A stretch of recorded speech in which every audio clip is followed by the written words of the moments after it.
사순절은 제2의 수요일부터 부활절 전날까지 이어지는 40일간의 영적 여정입니다. 이 기간은 예수님께서 광야에서 40일을 금식할 때에 시험을 이기신 그것을 기념하기도 합니다. 그리고 동시에 우리 자신의 삶을 돌아보고 회개하는 그러한 시간이지요. 그런데 사순절이 단순히 고난을 묵상하는 시간으로만 생각하시면 그 의미의 절반만 아시는 겁니다. 사순절의 진정한 의미는 우리 영혼에 끼어있는 먼지를 닦아내고 우리의 삶의 진짜 주인이 누구인가를 정직하게 묻는 그러한 시간입니다. 마치 대청소를 하는 듯이 우리 마음속의 깊은 곳에 숨어있는 그런 모든 것들을 끄집어내고 주님의 그 빛 아래 비추어 보는 그러한 시간인 것이죠. 오늘 본문 말씀은 성경에서 가장 비극적인 인물 중 한 사람이 등장을 하고 있습니다. 바로 이스라엘의 초대왕 사울입니다. 사울은 하나님께서 직접 선택하신 그러한 사람이지요. 키가 장대했습니다. 외모가 아주 준수했고요. 또 겸손하기까지 했던 사람이 사울이었습니다. 그런데 오늘 본문에서 그는 하나님께 버림을 받는 비참한 지경에 이르게 됩니다. 왜 그랬을까요? 그가 흉악한 범죄를 저질렀기 때문에 그럴 것인가요? 살인을 했습니까? 아니면 우상을 만들어서 섬겼습니까? 아니면 백성들을 학대했습니까? 아닙니다. 사울이 저지른 일은 겉으로 보기에는 그리 대단해 보이지 않습니다. 그러나 하나님의 눈에는 아주 치명적인 것이었습니다. 그의 발목을 잡은 것은 다름이 아닌 거룩한 변명 뒤에 숨겨진 자기의 의지, 바로 고집이었습니다. 오늘 말씀을 통해 특별히 첫 번째 사순절 주일을 맞이하면서 우리 자신을 비추어 보려고 합니다. 혹시 우리 안에도 거룩한 변명으로 포장된 고집이 자리 잡고 있는 것은 아닌지 함께 살펴보기를 원합니다. 사무엘 선지자는 사울 왕에게 뼈아픈 과거를 회상시킵니다. 본문 17절 말씀인데요. 17절 말씀 다 같이 읽겠습니다. 사울이 이르되 왕이 스스로 작게 여길 그때에 이스라엘 지파의 머리가 되지 아니하셨나이까. 여호와께서 왕에게 기름을 부어 이스라엘 왕을 삼으시고. 아멘. 사무엘이 사울에게 상기시키는 것은 그가 왕이 되던 첫 번째 그 날이었습니다. 사울이 왕으로 선포되어지는 날 백성들이 이 사울을 찾았지만 찾을 수가 없었습니다. 그가 어디에 있었냐면 행구에 있었습니다. 행구는 짐짝을 말합니다. 짐짝들 사이에 그가 숨어 있었던 것이지요. 자신이 왕이 될 만한 그런 자격이 없다라고 생각을 했습니다. 그는 자기 지파가 이스라엘에서 가장 작은 베냐민 지파였고 자신의 가문도 그 지파 중에서 가장 미미한 가문이라고 그렇게 고백을 했습니다. 그때 사울은 진정으로 겸손했습니다. 하나님 앞에서 자신을 낮추고 자신의 부족함을 인정했습니다. 그래서 하나님은 그를 높여 이스라엘의 왕으로 삼으셨던 것이죠. 야고보서 4장 6절 말씀인데요. 같이 한번 스크린에 있으니까요. 같이 한번 읽어보겠습니다. 자, 시작. 하나님이 교만한 자를 물리치시고 겸손한 자에게 은혜를 주신다. 아멘. 이 말씀 그대로 하나님께서 이 사울에게 적용시키신 거예요. 겸손하여 그에게 은혜를 베풀어 주신 것이죠. 그러나 문제는 그 다음부터 시작이 되었습니다. 왕의 자리에 앉은 사울은 시간이 지나면서 점점 변해갔습니다. 권력에 익숙해지고 승리에 도취되면서 그는 더 이상 하나님의 음성을 듣지 않고 자신의 판단을 믿기 시작했습니다. 처음에는 하나님의 도구로 자신을 낮추었는데 이제는 자기 자신이 중심이 되어 하나님을 도구로 사용하려고 했던 것입니다. 세계적인 지휘자 토스카니니는 20세기 최고의 지휘자 중에 한 사람이었습니다. 그의 연주는 완벽에 가까웠습니다.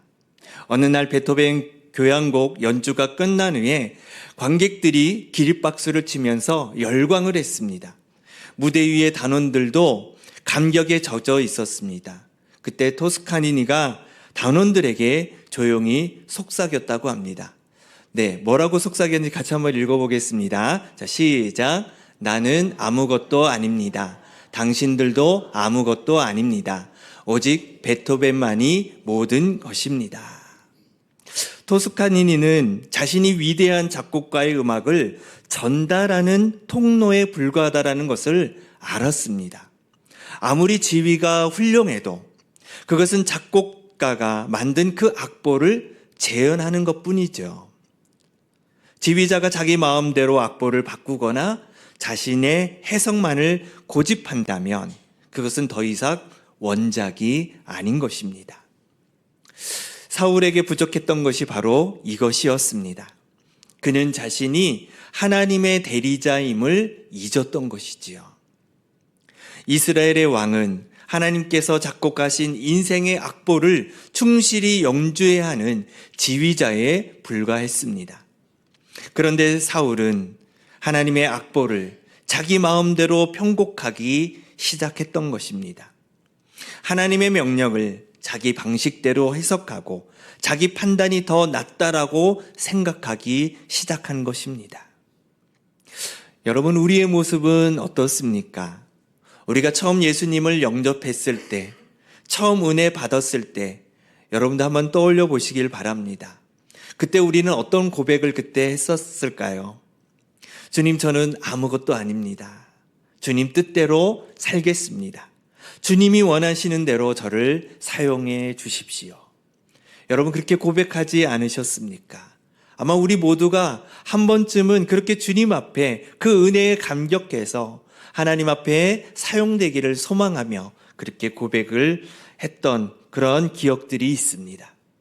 그런데 어느새 그 신앙의 경력이 쌓이고 삶이 조금씩 안정화되어지고 우리도 모르는 사이에 변해가고 있는 우리의 모습이 있습니다. 하나님, 이 정도는 제 판단이 맞지 않겠습니까? 하나님, 저도 이제 신앙이 좀 자랐으니 제 방식대로 해도 되지 않겠습니까? 이렇게 하나님의 자리에 내 의지를 슬쩍 앉혀두고 있지는 않으십니까? 영국의 신학자 C.S. 루이스는 이렇게 말을 했습니다. 같이 한번 읽어보겠습니다. 겸손은 자신을 낮게 생각하는 것이 아니라 자신을 덜 생각하는 것이다. 내 생각을 내려놓는 것이 겸손이라고 말하고 있습니다. 사울의 문제는 처음에는 자신을 낮게 생각했지만 나중에는 자신을 너무 많이 생각하게 되었던 것이지요. 하나님을 먼저 생각하고 하나님의 말씀을 먼저 묻는 것이 아니라 자기 자신의 판단과 체면과 권위를 먼저 생각하게 된 것입니다. 사순절은 바로 이런 우리의 모습을 돌아보는 시간입니다. 혹시 나도 처음에 그 겸손함을 잃어버리고 어느새 내 삶의 왕좌에 내 자신을 앉혀놓고 있지는 않았는지 점검해 보시기를 바랍니다. 자, 이제 본문의 핵심으로 들어가 보도록 하겠습니다. 하나님께서는 사무엘을 통해 사울에게 분명한 명령을 내리십니다. 아말렉을 진멸하라. 사람이든 짐승이든 남겨두지 말고 모두 멸하라고 명령하셨습니다. 왜 하나님께서 이런 명령을 내리셨을까요? 아말렉이 출애굽 당시, 과거입니다. 과거에 출애굽 당시에 이스라엘 백성을 괴롭혔던 그 죄에 대한 심판을 이제 내리시는 것입니다. 그런데 사울은 이 명령에 완전히 순종하지 못하고 있습니다. 그는 아말렉 왕 아각을 사로잡아 살려두었습니다. 그리고 양과 소 중에서 가장 좋은 것들을 남겨두었던 것이죠. 사울의 생각에는 이것이 더 현명한 처신이었을 것이라 이렇게 생각했을 것입니다. 적의 왕을 사로잡으면 정치적인 이득이 있습니다. 좋은 가축을 남기면 경제적인 이익이 될 수 있는 것이죠. 하나님은 사울의 그 생각들을 모두 알고 계셨습니다. 그리고 사무엘을 보내서 꾸짖으시지요. 그런데 사울은 변명을 내놓기 시작합니다. 그 말씀이 오늘 본문 20절, 21절 말씀인데 좀 길지만 같이 한번 합독하겠습니다. 사울이 사무엘에게 이르되 나는 실로 여호와의 목소리를 청종하여 여호와께서 보내신 길로 가서 아말렉 왕 아각을 끌어왔고 아말렉 사람들을 진멸하였으나 다만 백성이 그 마땅히 멸할 것 중에서 가장 좋은 것으로 길갈에서 당신의 하나님 여호와께서 제사하려고 양과 소를 끌어왔나이다 하는지라. 아멘. 사울의 변명을 자세하게 우리가 살펴보면은요, 첫 번째 그는 자신의 불순종을 인정하지 않습니다. 나는 실로 여호와의 목소리를 청종했다라는 겁니다. 대부분은 순종했다라는 것이지요. 두 번째는요, 그는 책임을 백성들에게 전가하고 있습니다. 백성들이 가져왔다라는 겁니다. 자신은 지시하지 않았다라는 그런 뉘앙스를 풍기고 있는 것이지요. 세 번째는 이것이 가장 교묘한 부분입니다. 당신의 하나님 여호와께 제사하려고 가져왔습니다. 이렇게 지금 말하고 있습니다. 당신의 여호와 하나님께 제사를 드린다. 참으로 경건해 보이는 그런 변명이 아니겠습니까? 하나님을 위해서라는 명분만큼 내 고집을 포장하기에 좋은 도구가 어디 있겠습니까? 사울은 마치 자신이 더 영적이고 더 하나님을 사랑해서 좋은 것을 남겨두었다라는 이렇게 말하고 있는 것이지요. 겉으로 보기에는 너무나도 신앙적인 그러한 모습인 것 같습니다. 그러나 하나님은 이런 변명을 받으시지 않으십니다. 그리고 22절로 23절 말씀에서 사무엘은 단호하게 선언합니다. 22절, 23절 같이 한번 읽겠습니다.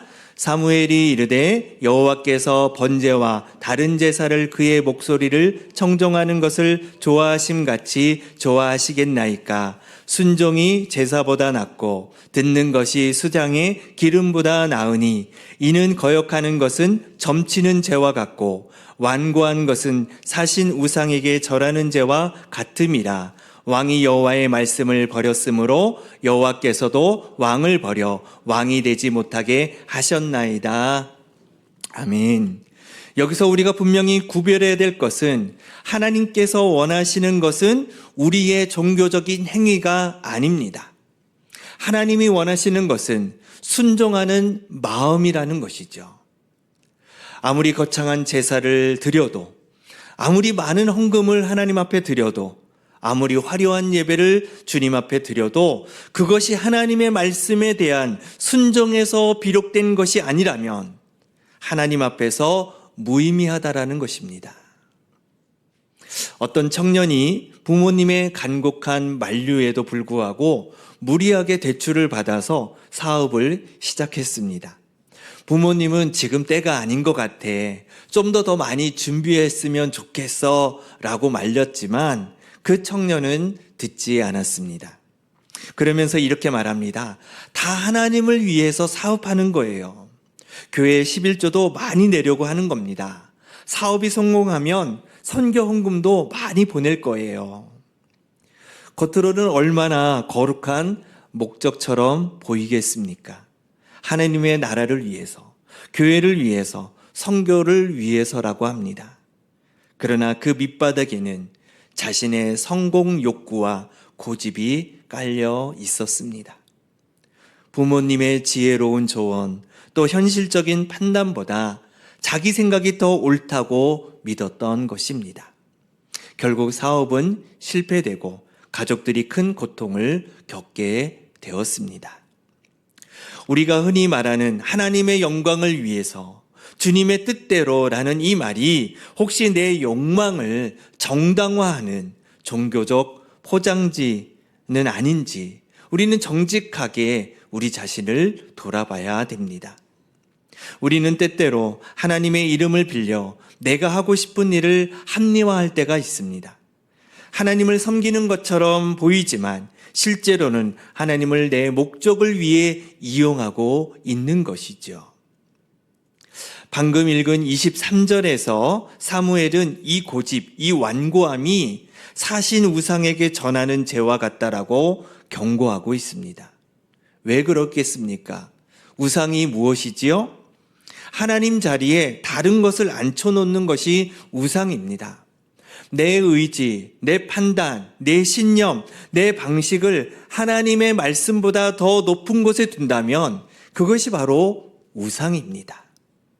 내 고집 자체가 내가 섬기는 우상이 될 수 있는 것이지요. 종교개혁자 마틴 루터는 이런 말을 했습니다. 네, 우리 같이 한번 읽어보겠습니다. 시작. 인간의 마음은 우상 공장이다. 우리는 끊임없이 하나님을 대체할 무엇인가를 만들어내려고 하고 있습니다. 그리고 가장 교묘한 우상은 종교적으로 포장된 자기 자신인 것이죠. 하나님을 섬기는 것처럼 보이지만 실제로는 자기 자신을 섬기는 것, 이것이 바로 사울의 죄였습니다. 사울의 죄가 오늘날 우리의 죄가 되지 않기를 축복합니다.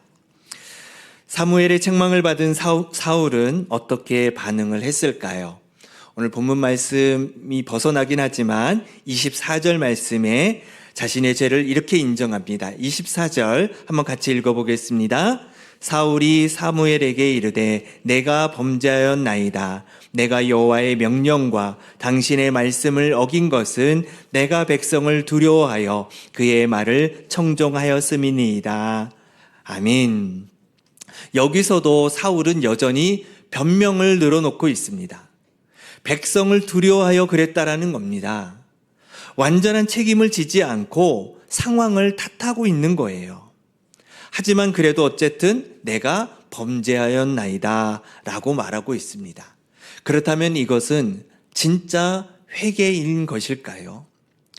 오늘 보면 30절 말씀, 좀 떨어져 있는 30절 말씀 같이 한번 읽어보겠습니다. 자, 시작. 사울이 이르되 내가 범죄하였을지라도 이제 청하옵나니 내 백성의 장로들 앞과 이스라엘 앞에서 나를 높이사 나와 함께 돌아가서 내가 당신의 하나님 여호와께 경배하게 하소서 하더라. 아멘. 네, 아멘 하고 싶지 않은데 아멘. 네, 사울의 진짜 속마음이 이 30절에 드러나 있습니다. 사울이 진정으로 원하는 것이 무엇입니까? 그는 백성의 장로들 앞과 이스라엘 앞에서 자신을 높여달라는 겁니다. 하나님과의 관계를 회복하는 것이 아니에요. 사람들 앞에서 체면을 걱정하고 있는 것입니다. 자신의 권위가 추락하고 있는 것을 막고 싶은 거예요. 진정한 회개가 무엇이 되겠습니까? 다윗의 회개와 비교해 보면 아주 명확합니다.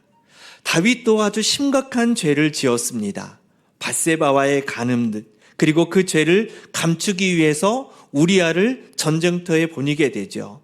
살인을 청부하게 됩니다. 어떤 면에서 사울의 죄보다도 더 심각했던 것이 다윗의 죄였습니다. 그런데 나단 선지자가 찾아와서 꾸짖었지요. 그때 다윗이 어떻게 반응을 하게 됩니까? 사무엘하 12장 13절에 다윗은 이렇게 말하고 있습니다. 같이 한번 읽어보겠습니다. 내가 여호와께 죄를 범하였나이다. 다윗은 그 뒤에 변명이 없습니다. 사울은 변명하지만 다윗은 변명하지 않았습니다. 나의 죄 때문입니다.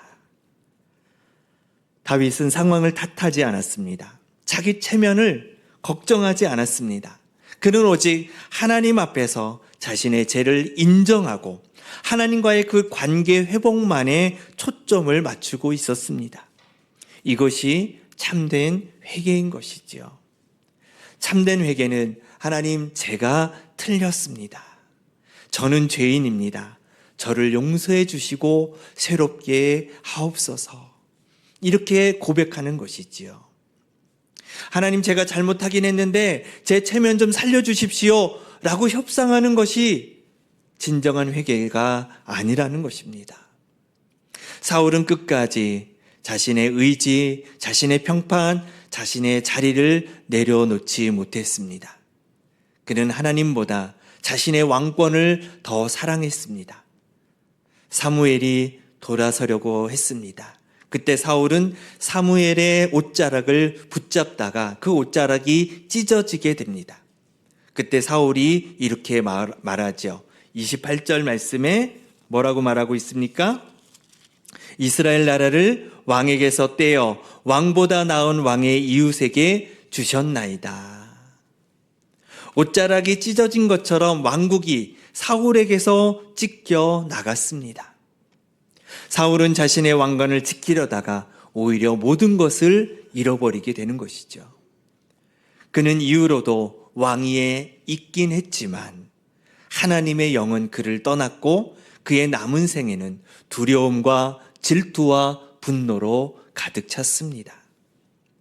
19세기 덴마크 철학자 쉐렌 키르케고르는 이렇게 말을 했습니다. 같이 한번 읽어보겠습니다. 많은 사람이 하나님을 믿는다고 말하면서도 실제로는 자기 자신만을 믿는다. 사울이 바로 그런 사람이었다라는 것이죠. 겉으로는 여호와를 섬겼지만 마음속 깊은 곳에는 자기 자신을 섬기고 있었던 것입니다. 사울의 비극이 오늘날 우리의 비극이 되지 않기를 축복합니다.